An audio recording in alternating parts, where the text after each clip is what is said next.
We hear a lot about cutting daily coffees to save money, but the real drain on your cash flow doesn't come from your morning latte. It comes from the purchases you make when you think you're being responsible. We are conditioned to believe that buying groceries in bulk, hunting for end-of-season sales, and booking alternative travel rentals instead of hotels are the smart, savvy ways to manage our money.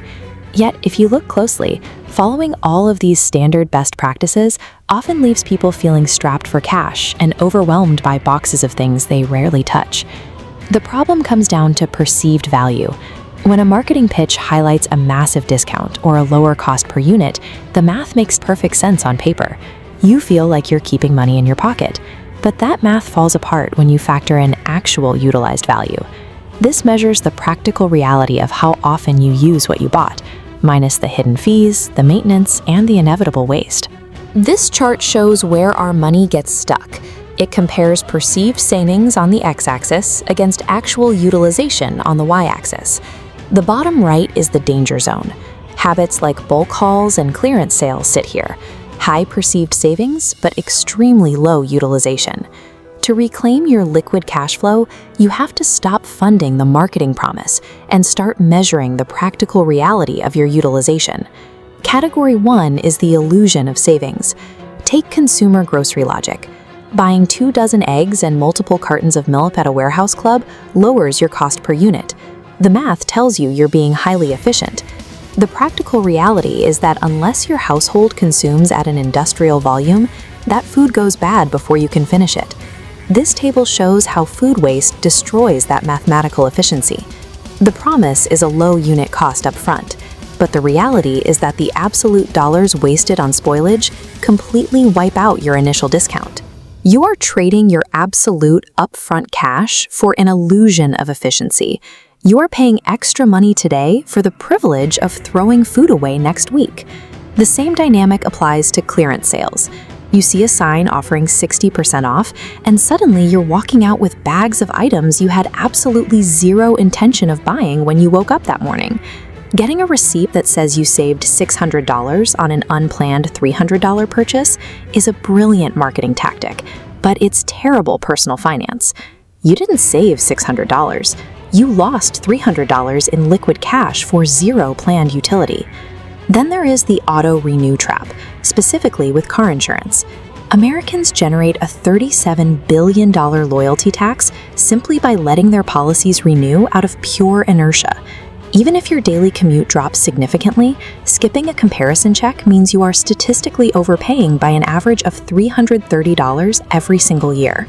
Whether it's unit math at the store, red sale tags at the mall, or inherited insurance loyalty, the illusion of saving often costs significantly more absolute cash than simply paying the standard price for exactly what you need.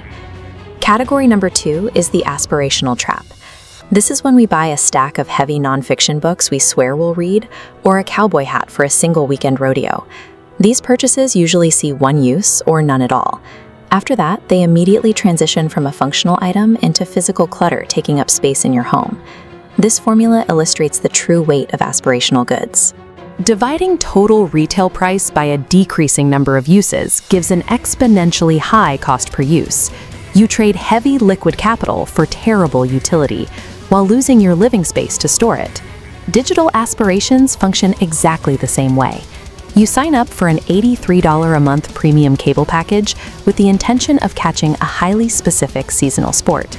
Months go by, the season winds down, but the auto draft continues, even if your actual viewing drops to a few hours a month. This chart breaks down the dollars per hour entertainment value. Holding on to a hyper-niche subscription you barely watch drives your hourly cost up dramatically, resulting in nearly $1,000 a year wasted. Buying things for the person you wish to be, rather than the person you actually are, drains your resources purely for identity signaling. Category 3 covers the convenience and peace of mind premium. A few years ago, booking an alternative rental over a hotel guaranteed a cheaper, authentic stay.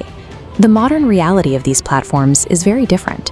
You absorb opaque cleaning fees, you lack basic amenities, and you have to perform mandatory chores just to check out.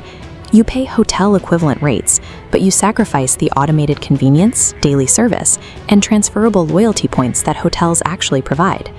Then there is the manufactured peace of mind sold at retail, the extended electronics warranty. The reality of these warranties is that you have to navigate strict damage exclusions. Often, you'll replace the laptop or TV before the coverage ever triggers, meaning you paid an upfront premium for a scenario that never happened. We also spend heavily on social convenience. This happens when you invest $5,000 into a friend's private startup without actually understanding the industry or the margins. Without serious due diligence, you are walking into an inherently asymmetric risk profile with a very high probability of total capital loss. This curve illustrates the asymmetric risk profile of angel investing.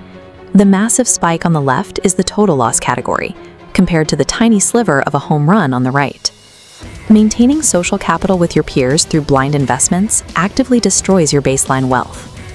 Paying premiums for perceived convenience, peace of mind, or social capital almost always introduces hidden labor and uncompensated risk. The new baseline rule for financial minimalism is strict. Align your spending exclusively with your actual habits and completely ignore aspirational marketing. This flowchart is the utilization audit. It's a systematic way to evaluate future purchases. The first prompt asks if an item is on sale or in bulk, branching to a simple question. Did I plan to buy this yesterday? If you are a budget-conscious optimizer, switch to just-in-time purchasing. Paying a slightly higher unit price for the exact quantity you will actually finish means you spend less absolute cash overall. For the autopilot spender, you have to break the inertia. Check your auto renewals and low utilization subscriptions. If your cost per use drops below a reasonable threshold, the move is always to audit and cancel. Your time is highly valuable, but avoiding a simple 1-hour comparison audit costs you hundreds of dollars an hour in loyalty taxes. The ultimate goal is to stop subsidizing corporate bottom lines with unused goods. Keep your cash liquid and only deploy it when your realistic utilization guarantees a return.